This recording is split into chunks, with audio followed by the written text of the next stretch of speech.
Greetings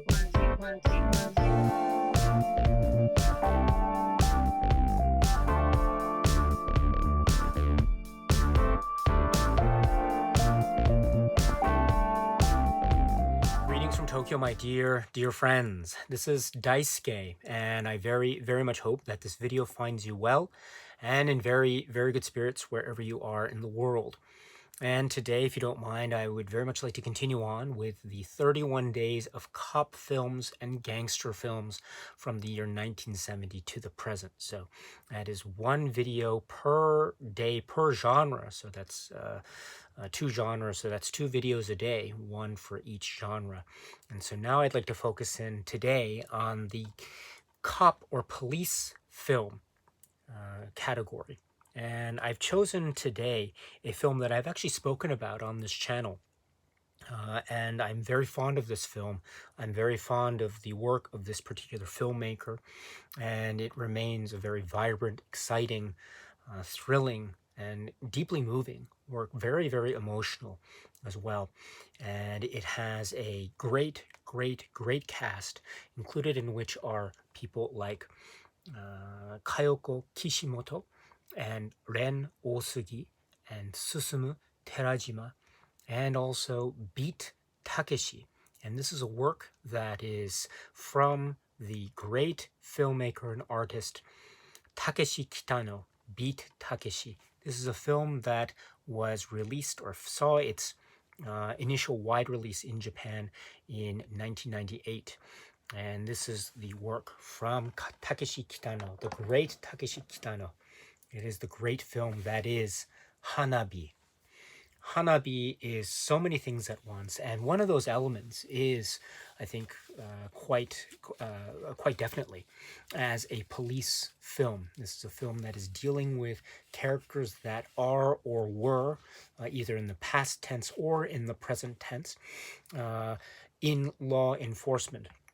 That includes the characters portrayed by Beat Takeshi and Ren Osugi and Susumu Terajima.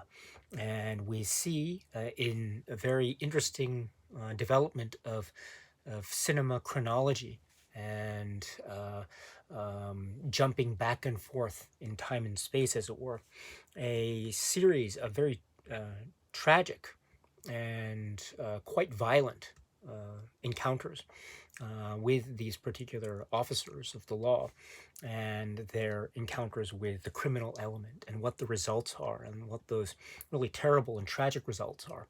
And then we see how each of these characters, given what has happened to them in the past and their emotional and physical trauma, how each of these characters is trying to cope with this new world, whether that world is new and fresh and unknown, or whether it is harsh and cold and unyielding. And given those set of circumstances, we also see how each of these characters, with all that they've gone through, how they cope in their own ways and the choices that they end up making along the way. And so in this, I think, really grand epic sweep of the ever-changing conditions of these human characters, we have, for example, the character played by Beat Takeshi and Nishi, and we see how circumstances have confronted him and how he in turn tries to cope with certain circumstances, and how he makes or is confronted with various choices. And based upon those choices, we see the trajectory that follows him and the people that he cares about very dearly, including the great relationship between his character, Beat Takeshi's character, and the Kayoko Kishimoto character as well. And that relationship forms, I think, a really strong bond. It forms a very crucial component of the moving, emotional, human drama aspect, because this is a film that is filled with tragedy. It is also a film that is filled with a sense of earnest intimacy between and among human beings, including these two very important characters. We also see, as I indicated, how other people have been affected by various tragic events that are revealed somewhat early on in the film. And we see how certain psychological and physical and emotional stresses have led other characters to make the choices that they have made.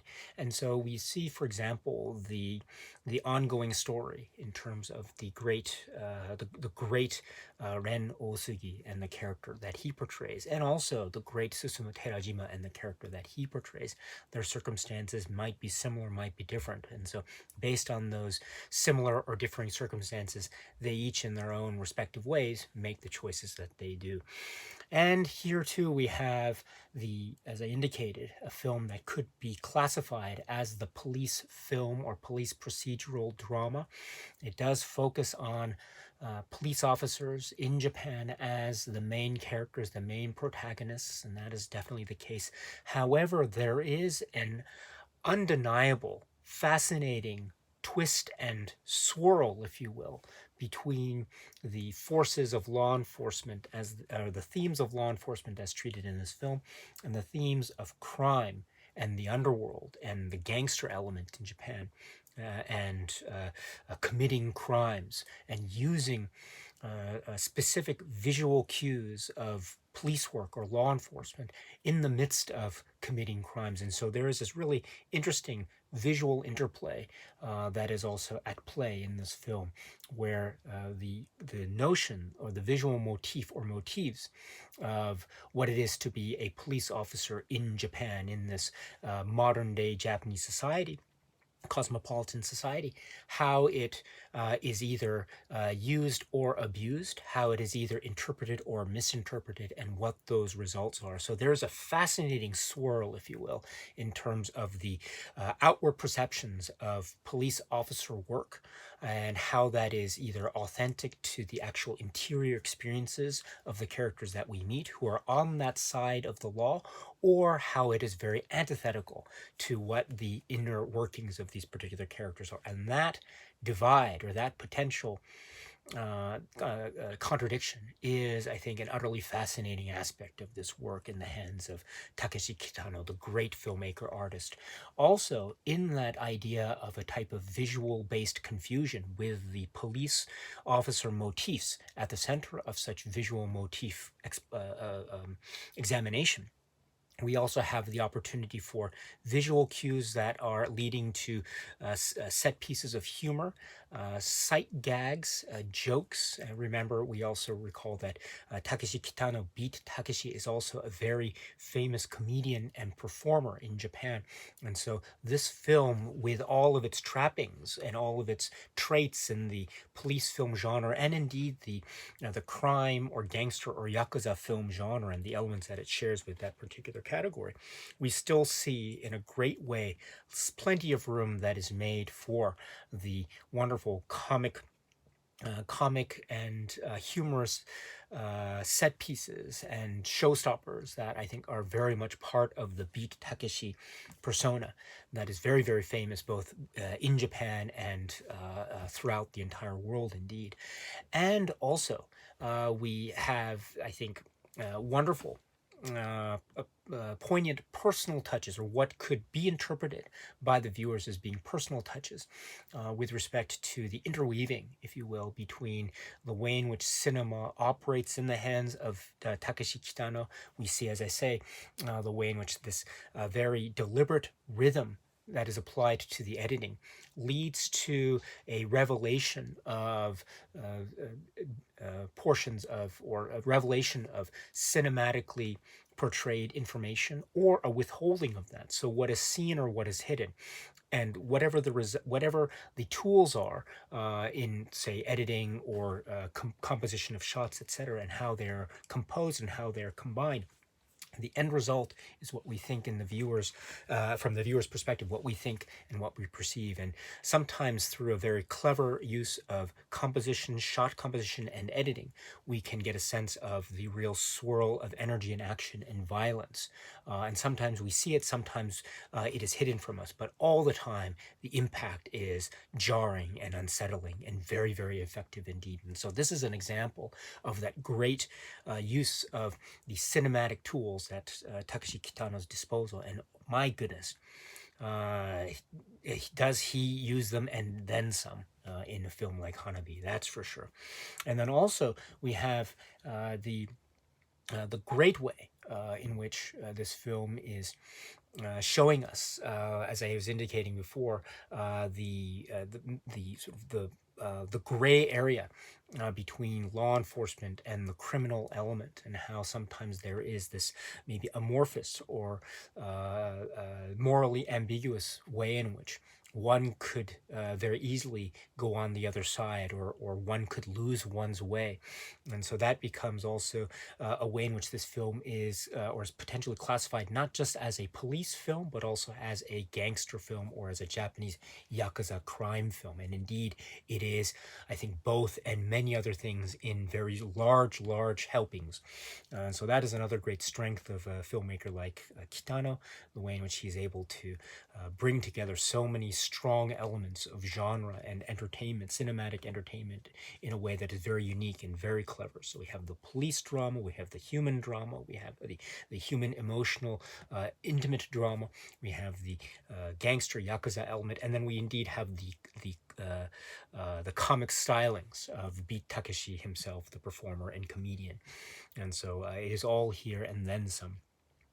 And I should say, too, that there is also this interweaving of the personal, or what could be perceived as the personal, as I was trying to indicate earlier, with the way in which this film falls in the timeline of Takeshi Kitano's own life and the various events that occurred in his life in the mid to late 90s. And it's very famously, it's been very famously reported upon with regard to a an accident that he experienced during this time, and the physical recovery that he had to undergo in terms of not just surviving the accident, but also just recuperation and recovery and rehabilitation, physical rehabilitation, and I'd like to then return to the public spotlight, and not just return, but return in a way to then either continue on with the explorations of themes that he was in full exploring prior to his accident, or indeed exploring themes that had hitherto not been necessarily found directly in his works, but now could be seen in quite a bold and fresh and direct way. So we see, for instance, concepts or contemplations on death, and how that is very intimate and personal and almost very solitary. It is the idea of death is, of course, something that we've seen throughout his entire work, but here one could say that the idea or concept of death is really becoming so personal and intimate, to become wholly and quite deliberately almost blinding and almost psychologically unbearable, and becomes such an almost a philosophical type of contemplation in terms of the way death and the concept of death is treated in this film, as well as the idea or notions of art, and how art and the composition of art and the means by which the human imagination is relied upon to create some kind of manifestation, physical manifestation, of art, whether it be through painting or some kind of other visual medium, like, say, painting or drawing or flowers, or indeed like a film itself. How that act of composing art or contemplating art can be a very tranquil experience, a very therapeutic experience. It can also be a very maybe potentially meaningless one, depending on the perspective. And so there is then there again a great way in which this film, in a poetic way, is dealing with a type of duality in terms of light and dark, good and evil, heroes and villains, police and gangsters, and indeed life and death, and art as salvation versus art as loneliness, and the way in which characters are found in the context of the plot or the drama, the unfolding drama. Characters are found in a similar type of crossroads, in a manner of speaking. They have to choose one or the other, and depending on what they choose, again at the crossroads, their lives will take certain trajectories that will lead them down the paths that will lead them to ultimately what we see when we reach the film's conclusion. So this is a police film and then some. It is a film that is filled to the brim, packed with many, many themes, many ideas, both emotional and psychological and visual and poetic, and also at the same time being a Yakuza film, a gangster film, and a police film, a police procedural film, a crime film, in the hands of the great, the one, the only, Beat Takeshi Kitano. This is his work, which is Hanabi. Okay, my dear friends, so that's it for now. And so until we meet again, please be happy and healthy and well. And please keep on watching a lot of great, great movies. Thank you so much, as always, for your time. I very, very much appreciate it. Stay strong, stay safe, and cheers.